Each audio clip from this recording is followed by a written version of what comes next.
Planet Vero Studio is powered by the Nolan Group of eXp Realty. Chris Nolan grew up in New York until he joined the U.S. Marine Corps in 1996. He then joined the U.S. Capitol Police until making the transition to real estate. Shortly after, the Nolan Group was formed. They continue to strive for the best possible experience for buyers and sellers. How can they help you in your journey? And now, here's The Nolan Show with your host, Chris Nolan. Hey everybody, welcome back to the Nolan Show. So glad you tuned in.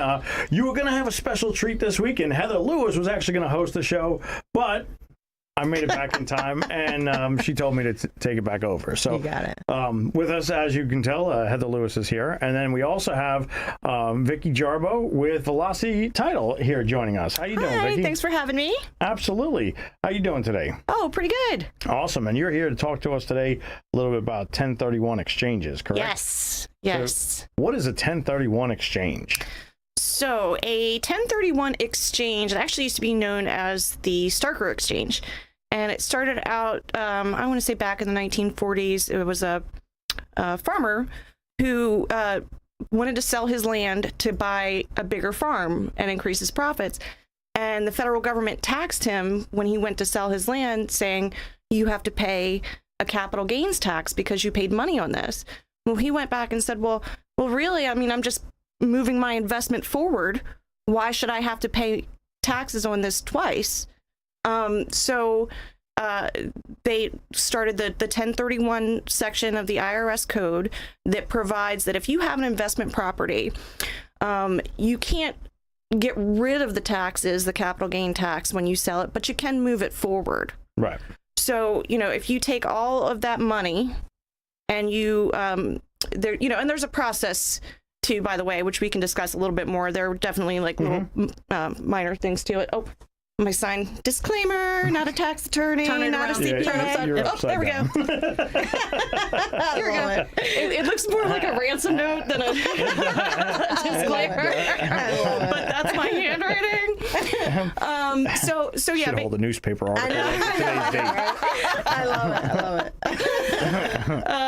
But anyway, yeah. So what you can do is if you have an investment property that you want to sell, you go through a process with what's called a qualified intermediary. So someone who is separate. It can't be like the title company. It can't be your realtor. It has to be someone who is separate from the transaction. Right. And there are companies that are set up in order to do that. Actually, the company that I work for is owned by a lawyer who does those things. His name is Glenn Russell Donaldson. And the email is 1031@grdonaldson.com. Okay. So if anybody has any questions or information about it, but yeah, a separate, and it can't be an attorney that's actually your attorney. They cannot be performing any other sort of service other than the 1031. They have to be completely neutral and completely separate. So what happens is they will, when you go to closing on your first property, you never touch that money. You never see it. It goes with the qualified intermediary, sometimes also called a facilitator. The money stays in escrow. You have a certain period of time where you can identify properties. So it's usually 3 properties within the first 45 days, but you can actually replace them so long as you're in the 45-day period. Right. So if you want to remove one and say, no, I want to add this one, then you can do that.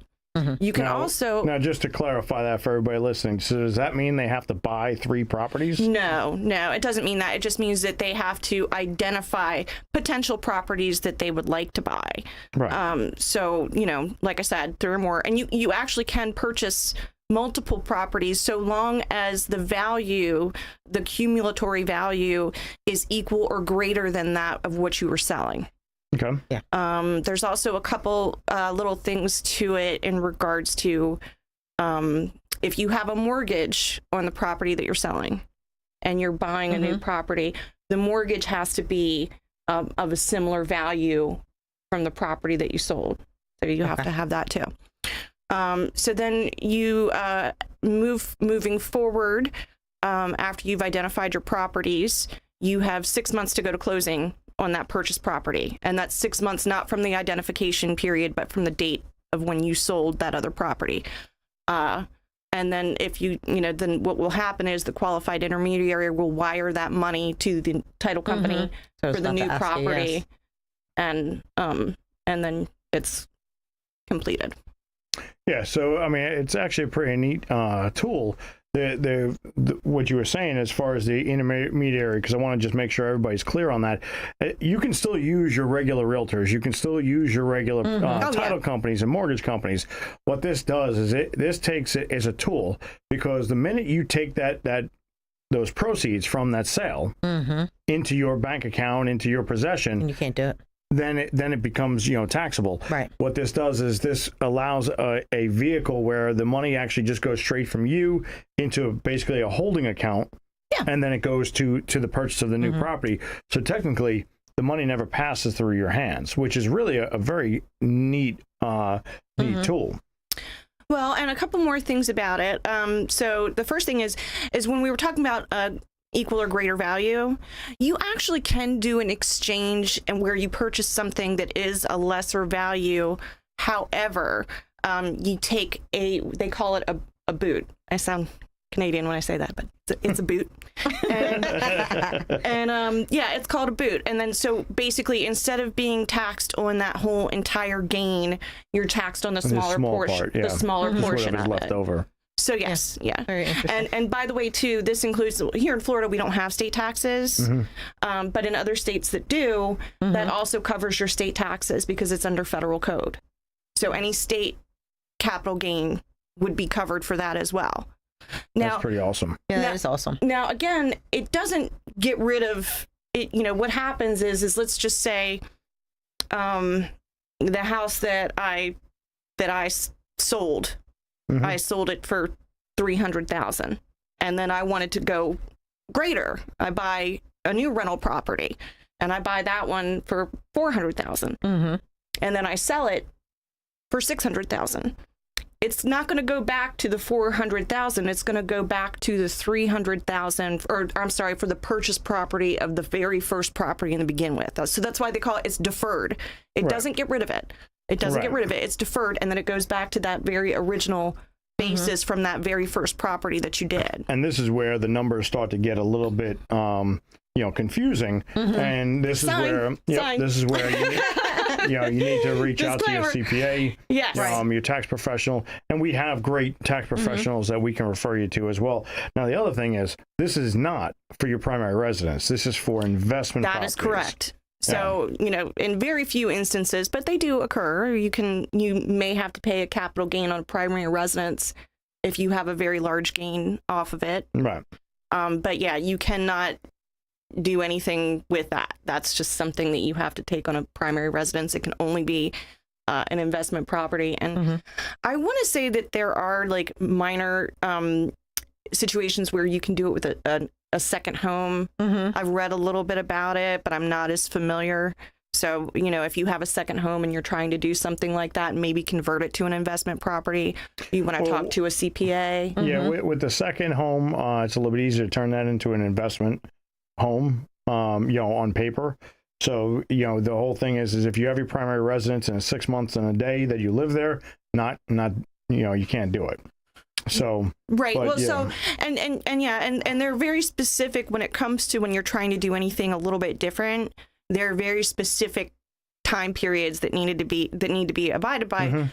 So one of them is you can actually, if you're trying to do some retirement planning, okay.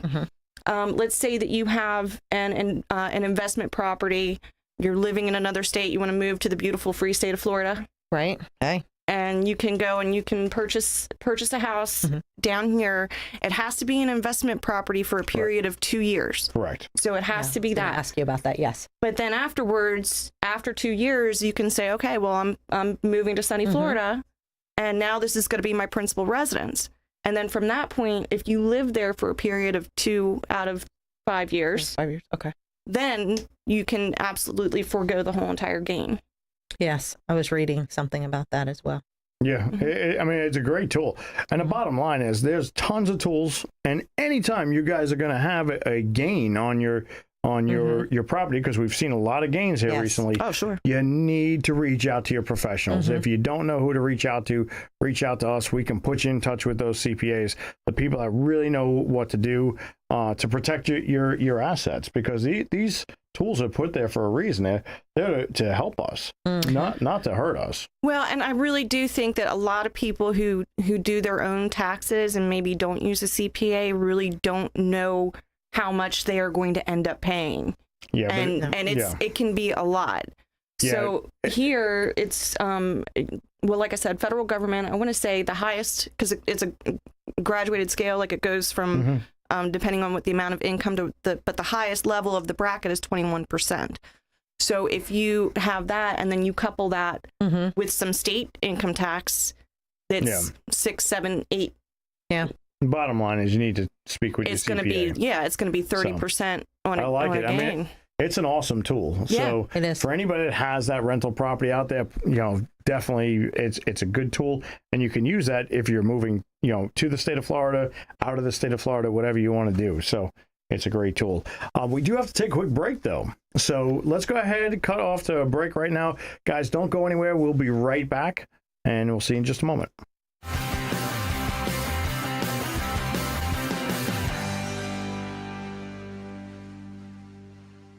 The kids are back in school and fall sports are in full swing. You're probably finding that the laundry is stacking up a lot faster than ever. Sunshine Laundries is here to help. Hi, it's Tom Rhodes, owner of the Sparkling Clean Sunshine Laundries. We have lots of big load machines, so you can wash more clothes at one time. And our dryers start hot, stay hot, and dry fast. Check us out at sunshinelaundries.com for locations and special coupons and offers. Sunshine Laundries, we clean your clothes, but he cleans your soul. Is owning a home your goal? With the rising cost of rent, you could be saving a lot of money by owning your own home. At Caliber Home Loans, we can help make home ownership a reality. Meet with us for a free consultation and get on the right path to buy the home of your dreams. For Caliber, home loans is all we do. We use local appraisers and offer a variety of loan options to fit your lifestyle and budget. Call us today, 844-GO-CALIBER, license number CHL15622, CaliberHomeLoansTreasureCoast.com. It's Bluegrass Night every Thursday at Marsh Landing Restaurant. Enjoy our famous swamp water with down-home favorites like frog legs, fried chicken, and peanut butter pie. The music starts at 6:30 every Thursday. Call for reservations. Bluegrass Night at Marsh Landing in Fellsmere. Wild, untamed, hilarious. Riverside Theater's Comedy Zone. Experience the Treasure Coast's best stage for live stand-up comedy this Friday and Saturday night at 7 and 9 p.m. You'll laugh till it hurts. Start your night at Live in the Loop with live entertainment, food and drinks, and after, be entertained with nationally ranked comedians, including an opening act and headliner with cabaret-style seating and food and drink table service. Get tickets at riversidetheater.com.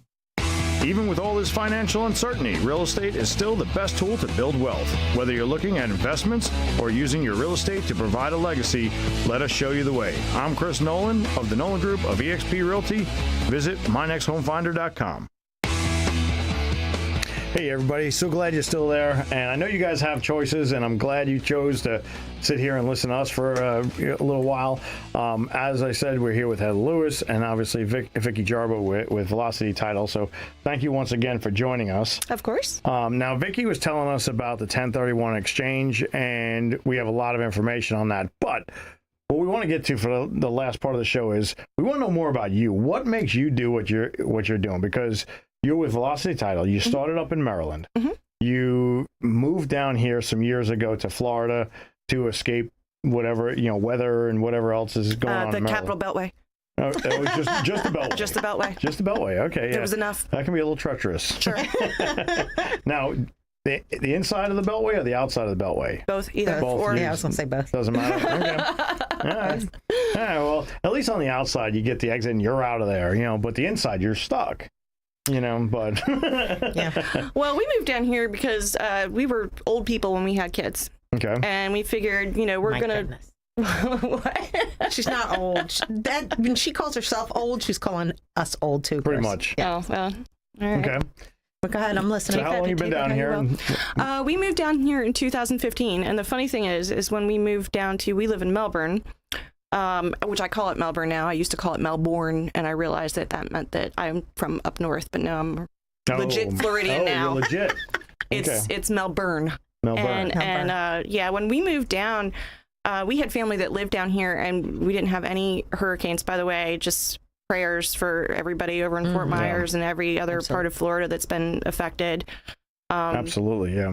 Yeah, I want to say when we moved down here, I think it was maybe it was Irma, and we split. We every year when it comes to like if there's a hurricane, my oldest is autistic, and she really cannot handle those kinds of noises. So we call it hurrication. You know, Hurrication. I love it. Hurrication. Yeah. But yeah, they hadn't had a hurricane down here in 11 years in our area, and then we were here for about a month. Wow. And the first one came through that we legit for 3 years just and now that we've moved into our new home, we were there for a month, and then it's like hurricane, here it comes. Yeah, I've heard some of the people that have done the hurricanes. My sister did one a few years ago, and it was her husband, the kids. I think they brought some other people and their other whatever, and dogs and cats. And that doesn't sound like a vacation. It didn't sound like any fun at all. No. And I was like, you know what? I'm good. I'm good. I'm a ride right here.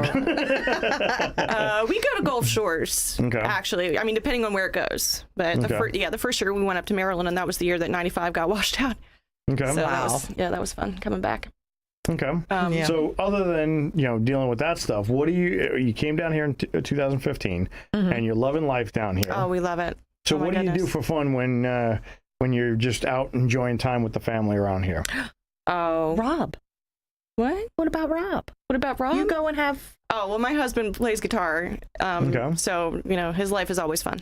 Okay. Yeah, he plays... That's fun itself, yeah. Oh, Even though I haven't been yet. Can I plug his band? Yeah, why not? Oh, okay. County Road 2 is the name of his band. They play a lot of local areas. Melbourne, Sebastian, Coco. We haven't got an invitation, I know. I was just thinking. I've never gotten an invite. And he was like, hey, Heather, what's going on? Yeah. I mean, I was invited once, and then something happened. But yeah, it's on. I'm sorry. How often he plays? At least once a week, right? It's been a little bit less lately. They've had some, obviously weather issues and things like that. It's been a lot rainier, so he plays a lot of outdoor stuff. Okay. So what kind of music is it?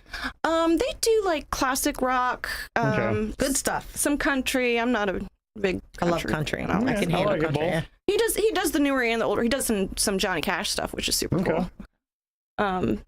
Rob's super cool. Yeah. And he's an amazing guitar player. Because he's paying me and he's listening. No, I'm just kidding. No, he's an amazing guitar player. So I don't want you to think that I haven't invited you because he's no good. He actually is really good. I heard him playing in the background one time when I was talking to him. So now it's not because he's not any good. It's because they just don't want us there. I know. That's what I'm hearing. Right? Not Heather, just you, actually. Just me. Thanks, Vicki. Heather's fine. I'm just, I'm really nice, but remember? She's afraid you're going to bring me. No, it sounds like a good time. We'll definitely be up there next time. Yeah, absolutely. I'll let you know. All right, I like it. But yeah, we've been down here since 2015. There's so much stuff to do in Florida, but we do a lot of family stuff. My kids are still very young. I've got a 9-year-old and an 11-year-old. I love being able to sit out on a sidewalk for a Christmas parade in like shorts and like that's my favorite thing. That was definitely a new one for me. When I moved down here is to be able to go to those parades and like have like sparklers and stuff and like everything. I've been here for a while, but I don't understand the people that are so acclimated that they think winter down here is actually winter. It cracks me up. I'll be outside walking my dog in shorts and a tank top and flip-flops, and I'll have, people, women and men, and they're coming down the road walking with down jackets and hats. And Uggs. Yeah. Yes. Oh my goodness. When we first moved down here, it was kind of a little bit colder. It was like I don't know, it was like 45 degrees or something, which we're all from the same place, so we know that that's nothing. 45 degrees is nothing. But it was just like so like, I turned on the radio and it was just like freezing weather in Melbourne and like, let's go to our man on the street. And that was good. And they're like, hey Tom, like how's it going out out there? And he's like, well, I'm just layering, just doing what I can. You know? I like when we have the falling iguanas. Oh my goodness. That's awesome. So. That's hilarious. That was kind of freaky. What, the falling iguanas? Yeah, falling iguanas. Yeah. I think it's funny. Oh, it's hilarious. Especially because they come back to life. Yeah, they come back to life. Yeah. But Like just trying to catch the little lizards all over the place. I don't know how they get in, but they get in. Not in the house, but like in the well, even they get in everywhere in the lanai. And then you try to grab them, and their friggin' tail falls off. Well, you're not supposed to grab them by the tail. Yeah, what are you doing? Well, you're trying to grab them, but I mean, they're so fast. Don't make me sound bad. I'm going to get a lot of... She's nice to dogs, I guess. Lizards, not so much. She's like, come here, I'll grab you by the tail. Oh. Yeah, they don't like that. Yeah, you're not supposed to do that. No. Well, they're not... Well, then don't run. Trying to grab you and get you out. So you're going to have a conversation with a lizard. If some giant came running towards you, do you think you wouldn't take off? Okay, I'm done. Jesse, I'm going to need some help over here. Matter of fact, Kim, I'm going to need a shot of whiskey over here. No. Okay. Well, all right, so we found out how she treats the lizards around here. So she's nice to furry animals, not so much to the reptiles. That's right. All right, so besides that, and you got the band. What are you doing? I mean, your kids are in school. Are you doing a lot of stuff with them? Yeah, my kids are in school. We do, like a lot of, I mean, it's funny because it's the opposite of what it is like up there, in the summertime, because it gets pretty warm down here. So we do like most of like our outdoor fun stuff. Like we do, that kind of thing like in the wintertime.